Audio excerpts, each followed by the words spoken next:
Yo, what is up, Shinks back? This is Phil Nelson bringing you guys my Pool 1 versus Erflab. He's in the Stab League, which is a decently competitive league, so I was actually able to watch one of his battles, and I believe he actually only had his week 1 stab battle uploaded, so I watched that, and one thing I noticed about him is that he would make like a risky play turn 1.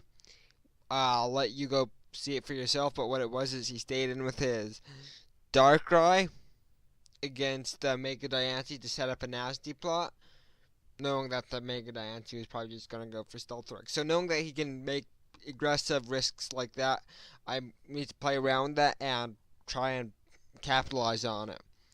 So I believe that I'm going to just lead off with my Jirachi, and as I said, it was turn 1 that he made the switch.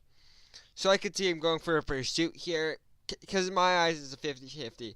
Assuming that this is Mega T-Tar, it might not have pursuit, but I'm still expecting it because I have Jirachi, Mega Bayonet. Now that I look at it, this is my only team without Mega Bayonet. As you see, it had the Calm Mind, Clefable, Life Orb, Offensive Superior, Defensive Rotom, Scarfrachi, SD Watarium, Garchomp, and Life Orb, Tornadus. So yeah, Purely still at turn 1. So I'm just going to go for the safe Iron Head here, no reason to overpredict. He took a fairly long time and he went into Jirachi. This damage reveals that the Jirachi actually had a fair amount of defensive investment, which is nice to note. Unfortunately, I'm Scarfed, so I'm going to just go hard into my Rotom. I do unfortunately get burned by the Fire Punch, which it's Jirachi, it's a 20% chance. And this damage reveals that he's actually not minimum attack invested, which is also nice to know. So he has probably a weird Jirachi spread. Here, as I said, aggressive switches.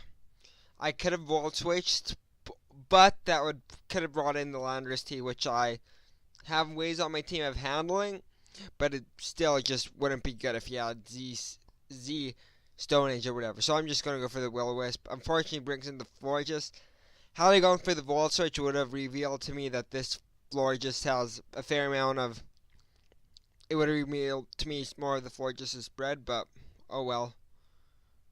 I'm now going to go for the Volt Switch, which I could have done a turn earlier, and going hard into my Jirachi. So the play still works out, because all he did was set up a Wish. So he just has a Wish in the air, and I believe that damage told me that this is a fairly sped-up Florges. So that's also nice to know. And all that really happened was he got a Wish in the air and I got a burn on this Florges rather than no Wish in the air and no burn. So it's a decent trade-off. Now I believe I'm going to go for the safe U-turn here. No, I go for the Iron Head, and as he gets to the recovery, this reveals that he's almost no defensive investment, which is nice to note. I can probably just play more. I probably need to play more aggressively around this, not letting it get free switches in. I believe I'm now just going to test the waters, find out that it's not Scarfed, and not going to risk the tie, as I actually believe I was predicting his Tornadus to come out, or Landorus to come out there, but he goes into Jirachi, that's whatever.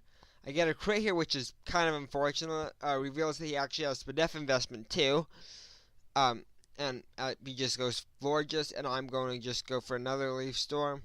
And the crit might matter later, and as you see, I just do a big chunk of damage to this Florges, put it in range of my Jirachi's U-turn, so that's what I'm going to just go for right now.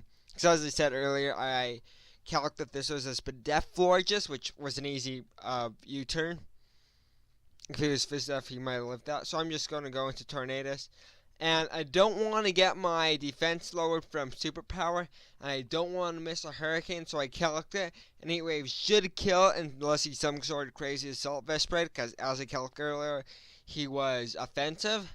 And as you see, Heat Wave just takes him clean out. He now goes into T-Tar, probably thinking he could take a Focus Blast, but he didn't know for whatever reason that Tornadus typically run mixed with Superpower over Focus Blast. Not sure why I didn't know it, but after that, I'm just doing Ranger Jirachi. Tornado did its job. I'm going to get some damage off with the U-turn. Whatever, Jirachi can kill me. I was minus defense nature. I'm not going to over-predict here and end up choking. I'm just going to go for the safe Dragon Claw. And at this point, I'm clicking buttons. I don't want to choke this away. Because that's what he needs to play off right now, is me choking.